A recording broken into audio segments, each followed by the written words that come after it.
Assalamualaikum guys. Jangan lupa like, comment, and subscribe. Jangan lupa share juga. Kembali lagi di channel kesayangan Anda.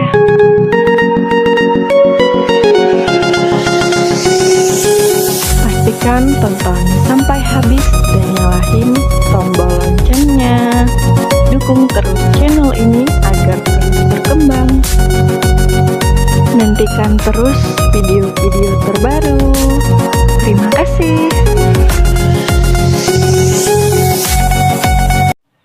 Hai, Assalamualaikum warahmatullahi wabarakatuh. Oke guys, di video kali ini aku akan ngebahas tentang bagaimana tips yang mudah untuk mengatasi kesulitan dalam berkomunikasi. Karena banyak sekali orang yang berkomunikasi itu merasakan kesulitan.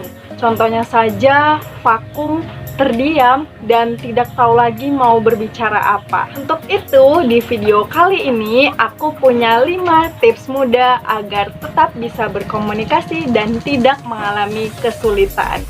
Mungkin Anda merasakan kesulitan ketika ingin menyampaikan sesuatu kepada rekan kerja Anda, teman Anda, atau bahkan kepada atasan Anda. Video kali ini aku akan ngebahas tentang bagaimana tips mudah agar tidak sulit ketika berkomunikasi. Untuk lebih jelasnya, tonton terus video ini ya. A few moments later. Inilah 5 tips mudah agar bisa berkomunikasi dan tidak mengalami kesulitan sama sekali. Untuk mendapatkan komunikasi yang efektif, diperlukan pula waktu dan kesempatan yang tepat.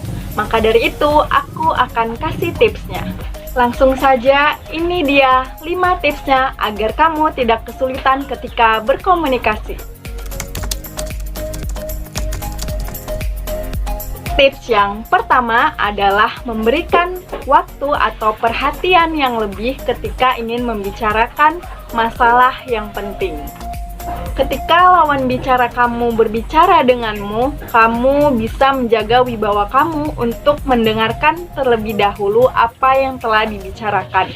Untuk itu, kita diperlukan memberikan perhatian yang lebih dan memberikan waktu untuk lawan bicara kita bisa menyampaikan semua masalah-masalahnya yang penting. Untuk poin yang pertama, memberikan perhatian dan ketenangan kepada lawan bicaramu itu akan menunjukkan kewibawaanmu. Karena kamu dapat menghargai dan mendengarkan terlebih dahulu lawan bicaramu ketika menyampaikan masalah-masalah yang dianggap penting. Untuk tips yang kedua adalah tetap tenang dan fokus. Ketika kamu menyampaikan suatu informasi atau masalah-masalah yang penting, kamu harus tetap tenang dan fokus.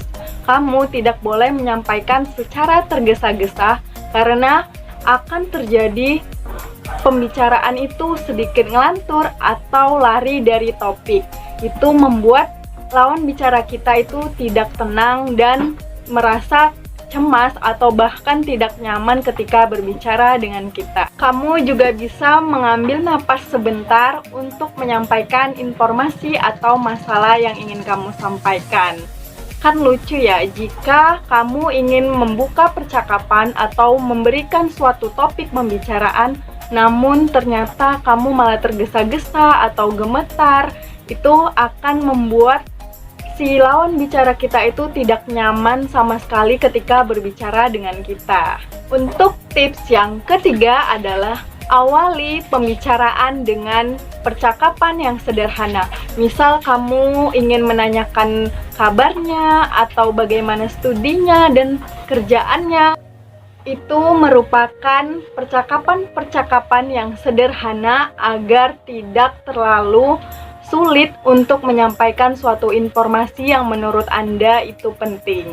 Untuk tips yang keempat adalah kamu harus peka terhadap lawan bicaramu. Apakah lawan bicaramu itu tertarik atau tidak dengan topik pembicaraannya dan tertarik atau tidak ketika berkomunikasi dengan kita. Ketika lawan bicaramu itu cuek, berarti dia tidak tertarik atau sedang tidak ingin diajak berbicara. Karena itu akan menguras tenaga dan energi Anda ketika Anda membicarakan panjang lebar, namun lawan bicara Anda malah diam, cuek, atau bahkan sama sekali tidak merespon. Untuk tips yang kelima dan tips yang terakhir adalah kamu harus menambah pengetahuan kamu untuk berbicara. Bukan hanya bagaimana cara untuk menyampaikan suatu informasi, namun kamu harus banyak membaca buku, membaca artikel, atau membaca berita-berita yang lagi tren. Itu akan menambah skill komunikasi kamu ketika berbicara dengan orang lain. Ketika kamu sudah menambah skill komunikasi kamu dengan banyak membaca buku, web, atau artikel, kamu akan lebih nyambung, itu lebih cocok dan lebih pantas untuk berkomunikasi dengan baik dan efektif kepada orang-orang yang senang untuk berkomunikasi. Membaca buku atau artikel dan web itu juga bisa menambah pengetahuan komunikasi kamu. Karena ketika kamu berkomunikasi namun kamu tidak tahu topiknya, itu akan terlihat tidak nyambung atau tidak sefrekuensi. Maka dari itu, untuk menghindarinya, kamu harus banyak melatih diri dan banyak membaca apa yang terpenting untuk dikomunikasikan agar kamu dapat berperan aktif dalam berkomunikasi. Sampai sini aja videoku kali ini. Jika ada yang ingin ditanyakan, tulis di kolom komentar ya. Assalamualaikum warahmatullahi wabarakatuh. Tonton sampai habis dan nyalahin tombol loncengnya. Dukung terus channel ini agar terus berkembang.